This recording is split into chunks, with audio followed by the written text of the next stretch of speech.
스바냐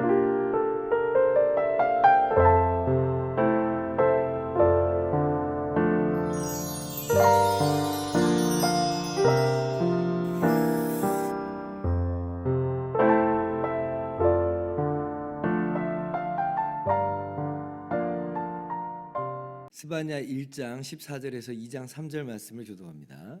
여호와의 큰 날이 가깝도다. 가깝고도 빠르도다. 여호와의 날의 소리로다. 용사가 거기서 심히 슬피 우는도다. 그날은 분노의 날이요 환난과 고통의 날이요 황폐와 패망의 날이요 캄캄하고 어두운 날이요 구름과 흑암의 날이요 나팔을 불어 경고하며 견고한 성읍들을 치며 높은 망대를 치는 날이로다. 내가 사람들에게 고난을 내려 맹인같이 행하게 하리니 이는 그들이 나 여호와께 범죄하였음이라. 또 그들의 비는 쏟아져서 티끌같이 되며 그들의 살은 분토같이 될지라. 그들의 은과 금이 여호와의 분노의 날에 능히 그들을 건지지 못할 것이며 이 온 땅이 여호와의 질투의 불에 삼켜지리니 이는 여호와가 이 땅 모든 주민을 멸절하되 놀랍게 멸절할 것임이라. 수치를 모르는 백성아 모일지어다 모일지어다. 명령이 시행되어 날이 겨같이 지나가기 전 여호와의 진노가 너희에게 내리기 전 여호와의 분노의 날이 너희에게 이르기 전에 그리할지어다. 여호와의 규례를 지키는 세상의 모든 겸손한 자들아 너희는 여호와를 찾으며 공의와 겸손을 구하라. 너희가 혹시 여호와의 분노의 날에 숨김을 얻으리라. 아멘. 할렐루야. 하나님의 크신 은혜와 평강이 오늘도 변함없이 여러분 가운데 강넘치기를 주님의 이름으로 축원합니다. 오늘 말씀은 어제에 이어서 임박한 하나님의 심판을 선포하고 있습니다. 14절 말씀 보시면 여호와의 큰 날이 가깝도다. 가깝고도 빠르도다. 이렇게 말씀을 하죠. 마치 이런 이미지를 좀 상상해 보면 될 것 같아요. 이 옛날의 전쟁 중에 이 적군이 화살을 이제 활시 위에 딱 내어서 팽팽하게 이제 잡아당기고 있는 이제 그런 이미지를 한번 그려 보시면 될 것 같아요. 이 화살이 날아오기 전까지는 모르죠. 어디서 날아올지. 그러니까 이 임박한 이 상황인데, 근데 지금 이 상황이 이렇게 임박하고 긴급한 것을 알지 못하고 지금 너무나 태평하게 태연하게 있는 한번 그 장면을 한번 그려보면 오늘 말씀이 마음 가운데 이제 우리 마음 가운데 이해가 좀 쉽게 될 수 있을 것 같아요. 얼마나 정말 위험천만한 시간이에요. 화살이 지금 활시 위에 메어져 가지고 팽팽하게 당겨져 있으면 이거 손만 딱 놓으면 화살이 슉 날아와가지고 나의 이 심장을 뚫어버릴 텐데. 그러니까 준비를 해야 된다는 거거든요. 준비를 하고 대비를 해야 되는데 그런데 깨닫지 못한다면 준비하지 못하면 그로 말미암아 패망이 오게 된다라고 하는 것을 우리가 좀 기억을 할 필요가 있습니다. 그래서 좀 이 앞날을 내다보는 이 미래를 내다보는 이 해안을 우리가 좀 가질 필요가 있어요. 우리 앞에 어떤 일이 펼쳐질 것인가, 우리 앞에 어떤 일이 다가올 것인가라고 하는 그러한 분명한 이해를 우리가 가지고 있어야 될 터인데, 그런데 안타깝게도 사람들은 이제 그런 미래를 내다볼 수 있는 눈이 참 많이 제한되어 있죠. 이게 영원한 하나님 나라의 관점과 또 그 진리에 대해서만이 아니라 이 땅에서도 우리는 앞에 오는 것들에 대해서 준비하거나 대비할 생각을 종종 못할 때가 많습니다. 가장 대표적인 케이스 중에 하나가 임진왜란 같은 경우가 이제 그렇죠. 일본이 그때 우리나라를 칠 만반의 준비를 다 하고 있었습니다. 전국이 통일되었고 그리고 이제 군대를 모아서 우리나라를 쳐들어오려고 하는 건데 우리나라에서는 거기에 대한 준비를 안 하고 있는 거예요. 그래도 이제 들리는 얘기가 슬쩍슬쩍 있으니까 한 번은 좀 이게 무슨 일일까, 정말 전쟁이 일어날 것인가 이제 생각을 한번 파악은 해봐야 되겠다 생각을 했어요. 그래서 1592년에 임진왜란이 터지는데 1590년에 일본에 사신을 보냅니다. 여러분도 아시다시피 2명을 보내잖아요. 근데 그때는 뭐 비행기가 있는 시간도 아니니까 때도 아니니까 오고 가는데 굉장히 시간 많이 걸립니다. 3달 정도의 기간이 소요가 돼요. 그래서 2명의 사신이 이제 가서 돌아와서 보고를 하는데 한 명은 전쟁이 일어날 겁니다. 라고 이제 이야기를 했습니다.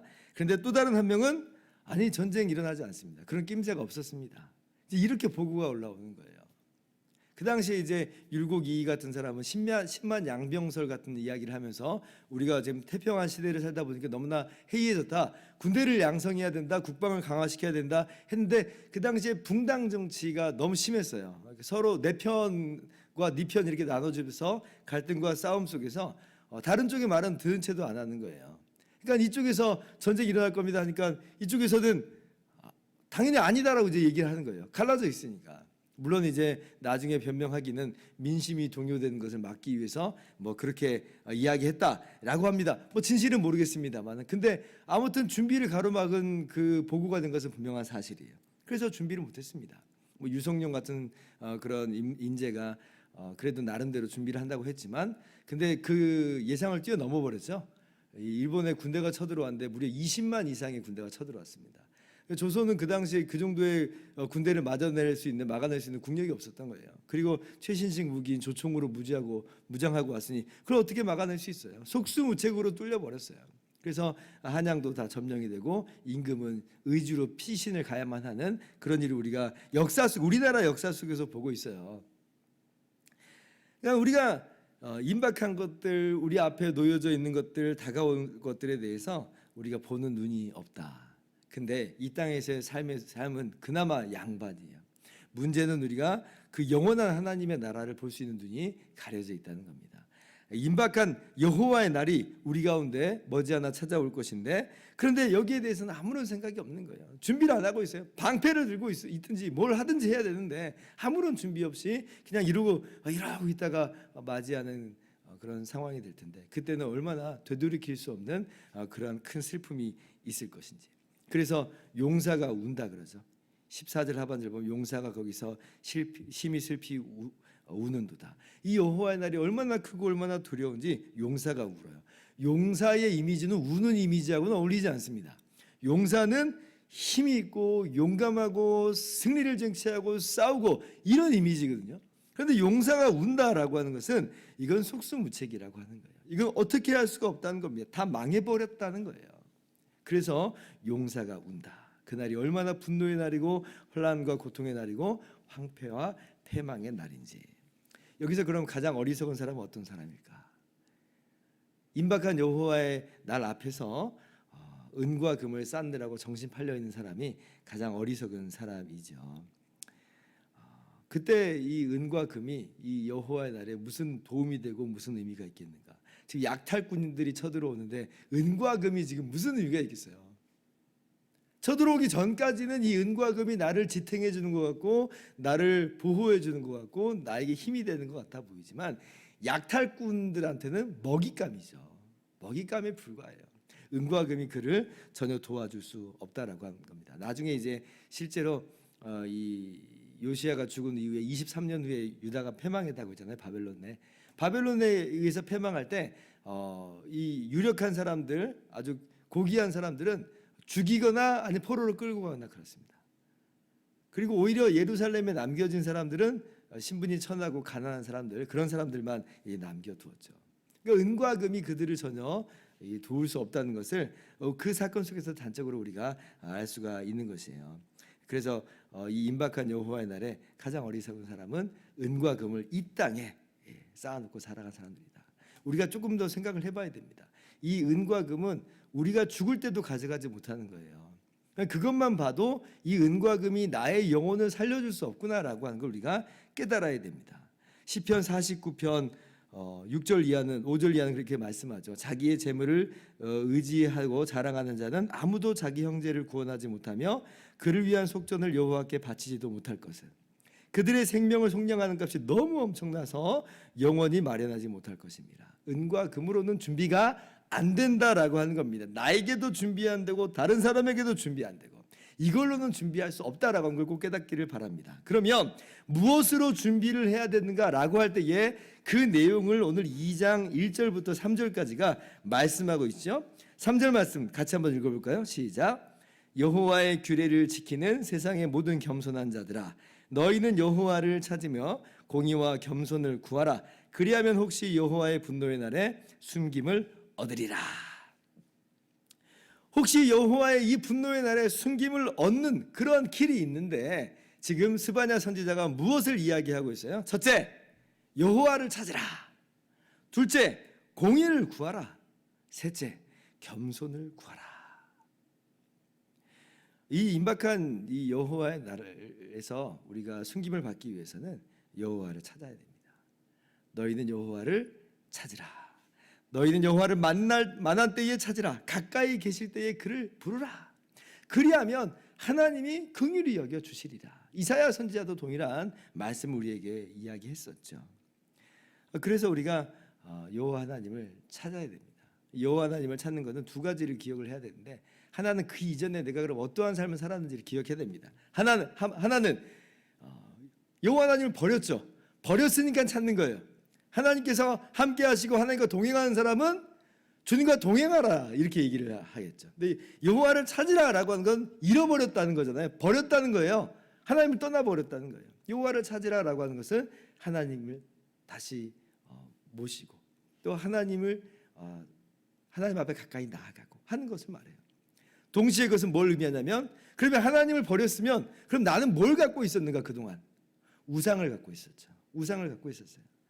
이 백성이 두 가지 죄를 졌는데, 하나는 생수의 근원이신 하나님을 버린 것과, 그리고 물을 저장하지 못할 터진 웅덩이를 팠다 그러죠.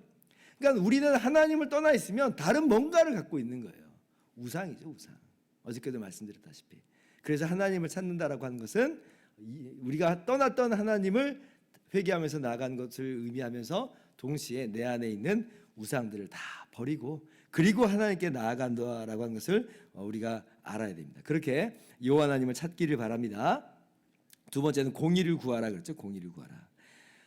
의와 공의는 정말 너무 중요한 가치예요. 하나님은 의로우신 하나님이고 하나님은 공의로우신 하나님입니다. 하나님께서 세상을 창조하실 때 의와 공의가 하나님의 보좌의 기초라 그러죠. 시편 89편 14절 보면 의와 공의가 주의 보좌의 기초라. 하나님께서 의롭게 공의로운 세상을 창조하신 거예요.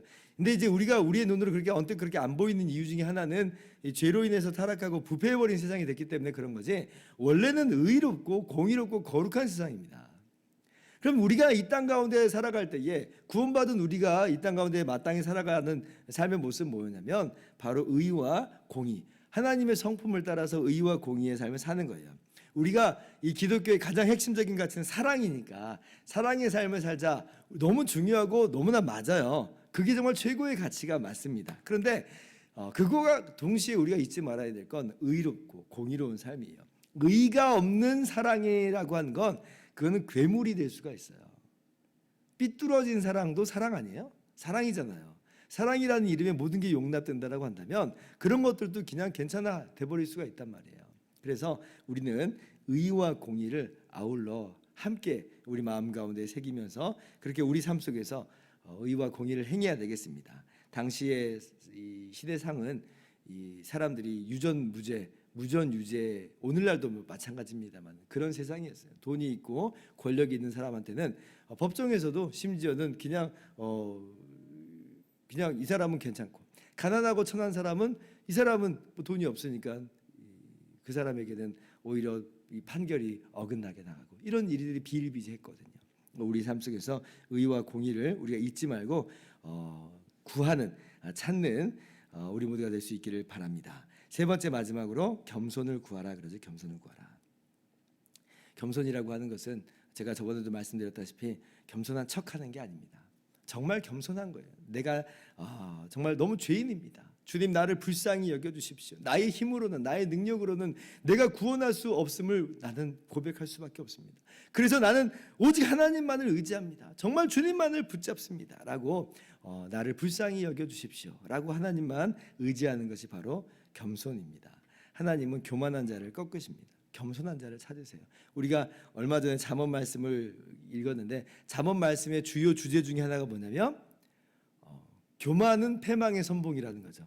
교만은 패망의 선봉이요 거만한 마음은 넘어짐의 앞잡이니라. 그러니까 교만하지 말라고 하는 그런 말씀을 굉장히 많이 이야기하고 있어요. 교만은 치명적이라고 하는 거죠. 그러던 차에 이제 1:1 양육을 하는데 이제 그 읽어야 되는 그 성경 본문이 필독 부분이 누가복음이었어요. 공교롭게. 근데 이제 누가복음을 읽는데 다시 한번 그 교만과 겸손의 내용이 마음 가운데 좀 제 안에 찾아왔어요. 그때 이제 마리아가 임신하고 나서 한나를 찾아가죠. 그러면서 한나의 노래를 듣고 마리아도 이제 그 자신 안에 잉태되신 바 그 메시아에 대한 기쁨과 감격 속에서 이렇게 노래하는 장면이 나와요. 제가 한번 읽어드릴게요. 누가복음 1장 51절입니다. 그의 팔로 힘을 보이사 마음의 생각이 교만한 자들을 흩으셨고 권세 있는 자를 그 위에서 내리치셨으며 비천한 자를 높이셨고 줄이는 자를 좋은 곳으로 배불리셨으며 부자는 빈손으로 보내셨도다. 이게 마리아의 찬가입니다. 그러니까 주님께서 이 땅 가운데 오셔서 어떤 일을 하시는지를 이 마리아가 성령의 충만함으로 그 노래 가운데 이야기하고 있는 거예요. 교만한 자를 꺾으시는 거예요. 교만한 자는 흩으시는 거예요. 부자는 빈손으로 보내십니다. 주님은 어떤 사람을 찾으시고 어떤 사람을 부르시는가? 구원하시는가? 비천한 자를 높이시고 줄이는 자를 좋은 자에게 배불리시는 하나님이시다. 예수 그리스도의 십자가가 바로 그것입니다. 그러므로 우리는 겸손을 구해야 되는 거예요. 겸손한 척하자는 얘기가 아니라 정말 나는 죄인, 망할 죄인에 불과합니다라고 오직 주님만을 붙잡는 그러한 겸손의 삶을 살아가는 저와 여러분 다 되기를 바랍니다. 기도하겠습니다.